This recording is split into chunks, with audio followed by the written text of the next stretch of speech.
सभापति महोदय, इस सरकार में बातें तो बड़ी बड़ी रहीं। बजट की बात करके यह कहा गया कि गांव का विकास करेंगे, लेकिन प्रधानमंत्री की जो आवास योजना है, प्रधानमंत्री आवास योजना के तहत गांव में आवास बनते हैं और इनकी राज्य सरकारें उन आवासों पर बुलडोजर चलाती हैं। रूरल डेवलपमेंट पर अपनी बात रखने के लिए खड़ा हुआ हूं। कोई खुशबू न कोई फूल न कोई रौनक, उस पे कांटों की जहालत नहीं देखी जाती। हमने खोली थी इसी बाग में अपनी आंखें, हमसे इस बाग की हालत नहीं देखी जाती। रात बस रात ही होती तो कोई बात नहीं, उसका आकार मगर दूना नजर आता है। जितने चमकीले सितारे थे वो सब डूब चुके, सारा आकाश बड़ा सूना नजर आता है। बुलबुलें खुश थी उम्मीदों के तराने गाए, लेके पतझड़ से बहारों को चमन सौंप दिया। अब तो मासूम गुलाबों की ये घायल खुशबू शीश धुनती है कि खारों को चमन सौंप दिया।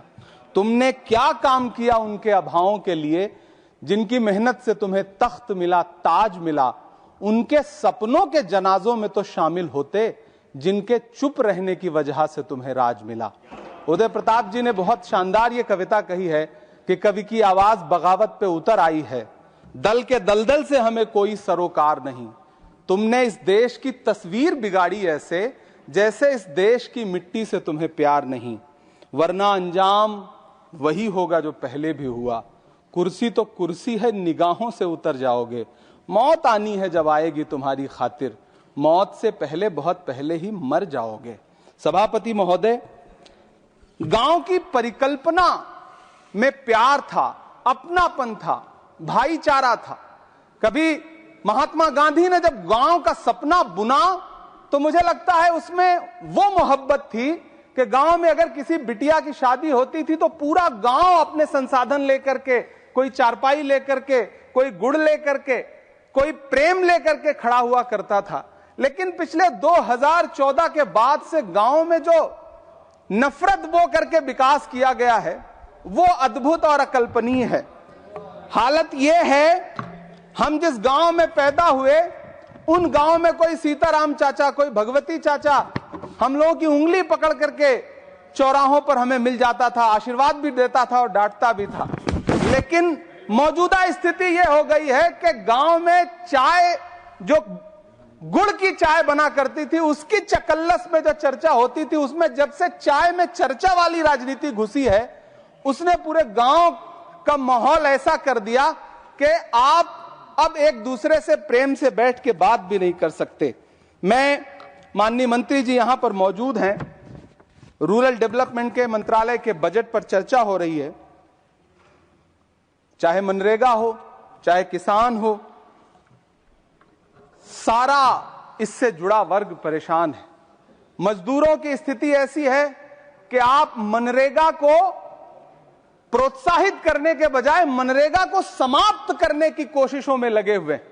सच बात यह है कि राज्यों पर भार डाल करके आप मनरेगा खत्म कर देना चाहते हैं और उसके लिए आपने नाम लिया है कि आप उसका नाम बदल करके बीग्राम जी करके उसके पीछे आप इसको छुपा लेंगे।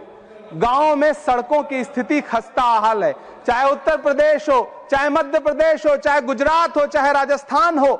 गांव में सड़कों की स्थिति ऐसी है कि किसी गर्भवती महिला को अगर अस्पताल ले जाना हो तो सड़कें ऐसी हैं कि उन पे चलने वाले वाहन शायद अस्पताल तक महिलाएं पहुंच भी नहीं पाती हैं, उनका प्रसव रास्ते में ही हो जाता है।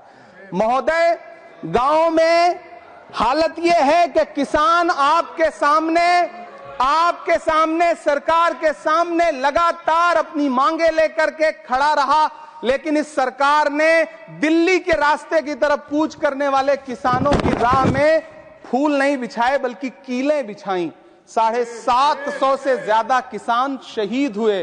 कीमत तो बहुत बढ़ गई शहरों में धान की, लेकिन विदा न हो सकी बेटी किसान की।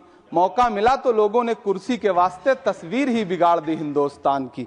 सभापति महोदय, इस सरकार में बातें तो बड़ी बड़ी रहीं। बजट की बात करके यह कहा गया कि गांव का विकास करेंगे, लेकिन प्रधानमंत्री की जो आवास योजना है प्रधानमंत्री आवास योजना के तहत गांव में आवास बनते हैं और इनकी राज्य सरकारें उन आवासों पर बुलडोजर चलाती हैं। ऐसे कई मामले अलग अलग राज्यों में देश के सामने हैं। आप कहेंगे तो मैं पटल पर रख दूंगा, अभी हाँ पटल पर रख दूंगा, ऑथेंटिकेट कर दूंगा। महोदय, जब पीएम आवास योजना के तहत बनने वाले घरों पर बुलडोजर चलेंगे तो आप गांव के कौन से विकास की परिकल्पना कर रहे हैं? गांव को तो आपने भगवान भरोसे छोड़ दिया है। गांव में रहने वाला किसान अपनी मेहनत से अगर अन्न उपजा रहा है तो आप उसकी एमएसपी भी नहीं दे पा रहे हैं, आप उसको सहायता नहीं दे पा रहे हैं, बल्कि धन्ना सेठों की सरकार बना के रख दिया है आपने। महोदय, मैं जानता हूं मेरा समय समाप्त होने वाला है, लेकिन एक मिनट मुझे कंक्लूड करने दे, मुझे कंक्लूड करने।